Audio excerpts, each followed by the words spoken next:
day, do you take out your phone to Google something that you vaguely remember? It's always some very small but consequential fact to you at that moment, and it's embedded at the back of your brain.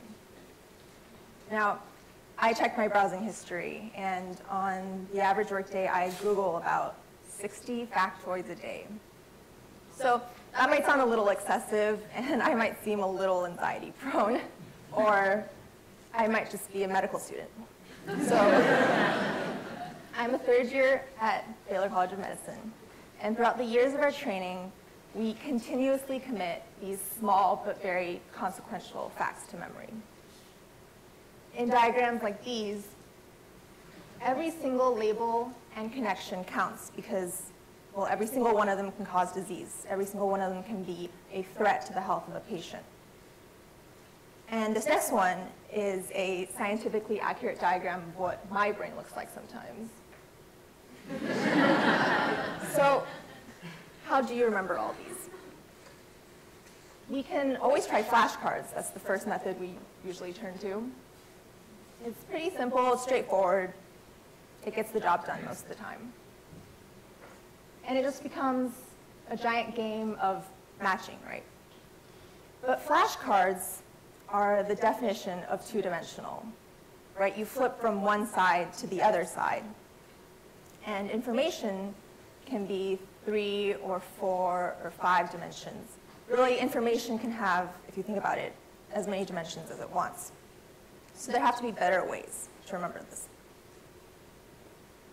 One alternative that I'm sure many of you are aware of is the mnemonic device. So here are 2 examples. The one, of course, on the left being more preferable because it's shorter and features a furry animal, and the one on the right a little more wordy and roundabout, but whatever helps, right? Another idea that we have is a common association. So this is when you associate something that you're trying to learn with something that you already know by heart. So for example here, you can connect the normal cardiac pressures with the values of a nickel, a quarter, and a dime. But these methods still are limited by how little information you can really compress into each memory hook or each snippet. And if the problem with flashcards, like we said, was that they were very two-dimensional, then why don't we try something a little more 3D? That'd be something like these diagrams or flowcharts, right? So on one hand, you can go through and make flashcards for every single one of these connections and memorize by brute force. Or you can learn the system, and it's a lot more compressible that way. So, I'm sure you're all thinking, wow, I would love to spend that time memorizing those tidbits of information. Where can I sign up for med school? Well, 4+ years of memorizing day in and day out can get exhausting. And so many times during the last 3, I kept saying to myself, what am I doing here? What are we accomplishing, really? What's our goal? And for a good 1.5 years, I really didn't have any good answers. It was then that we started clinical rotations. And this is a chance for us to compress all those flashcards, the mnemonics, the diagrams, into real patients and real diseases. More importantly, you stick all the theoretical medicine with a face, and that's really invaluable. It was those cases, those narratives that I witnessed, that really made the medical knowledge more memorable. And in those cases that we wrote up or presented, I remember those details exactly, from their presenting signs and symptoms to their diagnosis and treatment. And after seeing series of patients, we can identify trends and identify healthcare issues. For example, at our flagship county hospital, we often see the lack of access that many populations still unfortunately face. Immigrants, refugees, the homeless, the uninsured. And this is important because I believe that it is also our responsibility to be on the lookout for wide-ranging healthcare issues and not just to care for the patient who happens to be directly in front of us at that time. So I got into the habit of writing these out when I saw them. I really just wanted to tell their stories and try to cast light on those issues at hand. And by narrating them, the facts became a lot easier to remember. So there's a lot of room for creativity here. Luckily, nowadays, there are so many methods through which to tell our stories, right? So we can write, and we can present, and we can create in so myriad ways. We're in an age where really the sky is our limit. Advocacy, telling those stories and trying to make them heard, is what really made those facts stick with me. And so I believe that this is the best method to remember. And this applies no matter what field you're in, right? Always uncover those issues that are most important to you and narrate them. And we all have it in us because if you think about it, we all witness things that no one else sees. And it's easy to narrate when those narratives are handed to us.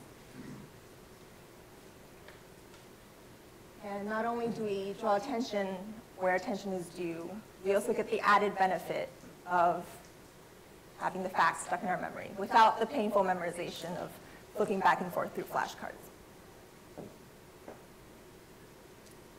But let's take this back to the goal that we started with, which was memorization. Sometimes those narratives aren't just handed to us. Sometimes we have to make our own. And not only can those techniques help us in the advocacy of important issues, I think that they can also help us with the plain memorization of hard facts, very mundane items. So let's take an example with something that I think is pretty commonplace, a grocery list. Let's say that you promised your hungry friends that you were going to make them hamburgers because you were trying to be a nice person, and you put this off a little bit, so you only have time for one trip to the grocery store, so you can't forget anything. So we have our essential hamburger supplies and some random items thrown in. All right, so let's start with a mnemonic. If we look at the first list, the essential items that we talked about, we can see that we can make a mnemonic chop with some of them, right? For cheese, hamburger patties, onions, and pickles. And chop, of course, reminds me of cooking, so it ties into the theme, making that a memory hook. That leaves us with 3 more items on our essentials list. Now we can take a shortcut and just say our chef is making a BLT in there. But for the purposes of demonstration, let's add a little more narrative. In other words, more action, like a process. Now, it looks like our chef is cutting up some vegetables, maybe like what you would use to make a casserole. And from what I understand of making casseroles, they're simple because you let the oven do all the work. So all you have to do is bake it and time it and leave it. Is that right? So B, T, and L, which is buns, tomatoes, and lettuce. That creates a process and more of a story within the mnemonic. All right. That leaves us with only the 4 random items that we talked about. So let's get rid of gummy bears by making our heretofore headless chef a bear. And I know that gummy bears are pretty essential to my diet, so I want to center that into the narrative. That leaves us with only 3 more to account for. So let's think about this logically, since we've been obviously doing that all along. It looks like our chef is maybe a grizzly bear.